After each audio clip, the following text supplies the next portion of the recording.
Hey guys, got a few more things done over the past few days, mostly in an effort to make it into a actual running and driving car that I can take more than just around the block.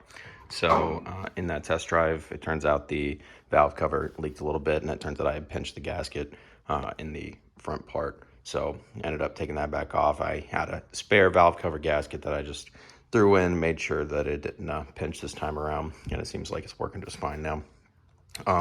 Other things, so I actually put in a real wiring harness. So I got a nice wiring harness from M&H over there, and the engine harness. So I was able to put in a new engine harness, get everything in the engine connected up, so that I can actually use my key.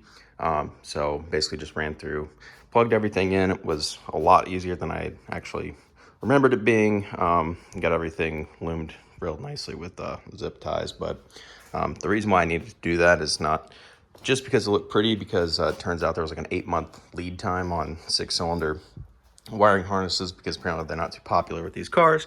But the main issue that I had with my old one was this audio wire that I had wrapped into the harness that you can see there. So it turns out the starter wires a long time ago when I was a kid had actually burned out. So I had to do some jank wiring in order to get it running and actually be able to use the starter key and not have to basically jump start it every time with like a remote starter or something. So because of that, I had kind of lost a little bit of faith in this old harness. So it was just a good call to put in a new one.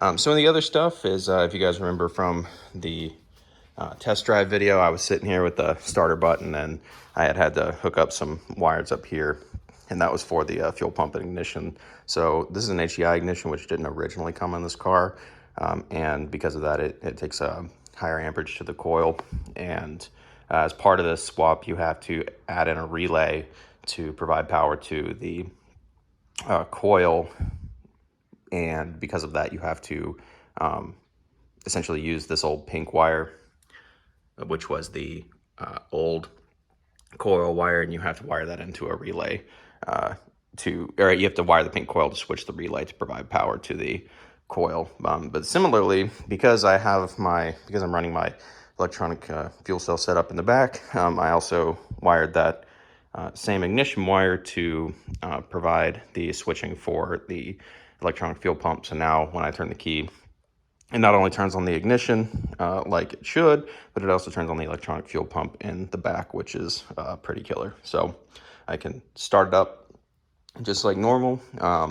Everything seems to work fine, or everything did after a little bit more work. So one of the other things is that I turned it on, and in these cars, they do have a few dummy lights, and one of the lights that stayed on after I turned it on for that first time with the new harness and the new ignition and fuel pump setup was the gen light. So the gen light is basically just saying your alternator's not working as intended, and it's not charging the battery. So one thing I did have to do, have a shiny new alternator and a shiny new voltage regulator. So after I got those swapped, everything, the gen light stayed off, and everything seems to be working fine otherwise.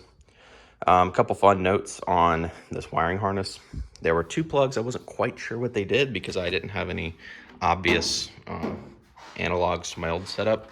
So there was this boot, which I did not know where it went. Turns out that is an automatic transmission kickdown solenoid. I don't know, something like that. I don't have it automatic, so who knows. And this one is still puzzling a bit to me. And this is a black and white boot that came next to the ignition wire out of the harness. Still trying to figure out what exactly that does. Otherwise, the only other big thing I think I'm doing at the moment is redoing some of the cooling systems. So if you noticed, I have some nice new heater core lines. Just got those, cleaned them up, zip tied them, and put them in. The other ones were quite old, quite crusty, had some big indents, were kind of a pain to work with. So that was a good thing. Those got replaced. The other thing that you'll notice is that I got the radiator out. And why would you get the radiator out if it seemed to work? Well, when I first got this car, the radiator leaked. And the reason it leaked was because this bottom part of the rad support had been tweaked in an accident or something like that. So because of that, it didn't quite seat and actually support the radiator correctly. And because of that, the radiator would occasionally bump into the fan, and over time, my original radiator had developed a leak. And because I didn't have the money to fix both this radiator support and the radiator at the same time, I had just replaced the radiator, and wouldn't you know it, not fixing that radiator support ended up doing the exact same thing, and it swiped the radiator. So while this radiator does not leak, I figure with all the time and effort I'm putting into the to the rest of the car, might as well just replace the radiator for $100 or something like that.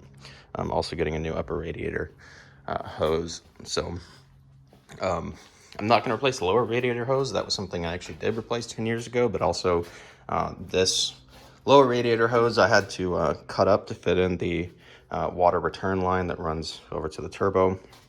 So I prefer not to. This one seems fine. It's nice, rubbery, not cracked, not anything else. So no reason to replace that if it's not really necessary. So other than that, everything is coming along. So once I get the radiator in, I'll be able to fill it with actual coolant instead of some radiator, or instead of some garden hose water in the radiator, just to take it around the block before I promptly empty it. So once we get that done, I'll have charging, I'll have an actual ignition key. Oh, and one other big thing.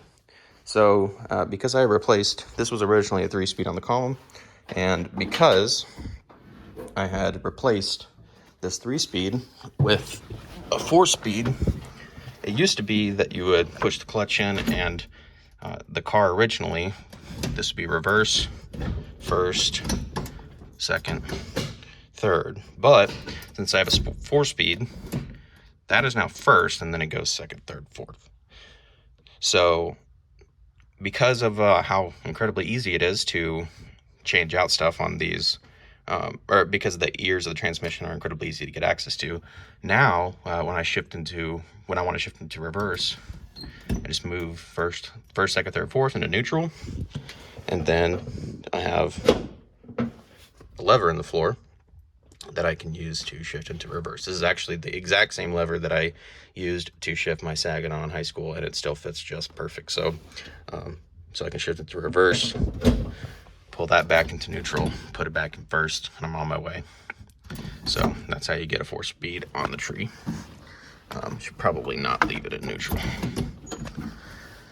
So other than that, yeah, the key. Oh, and one last thing, just a small thing. I did replace the mirror. I got one for Christmas many years ago, and then became a lazy POS and actually never put it in, but it took all of 10 seconds. So the old one was pretty crusty around the edges, but the new one looks quite nice, so I can actually see behind myself until I put on my side view mirror.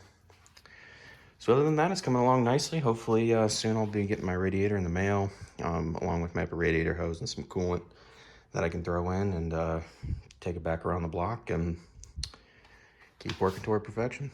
Thanks, guys.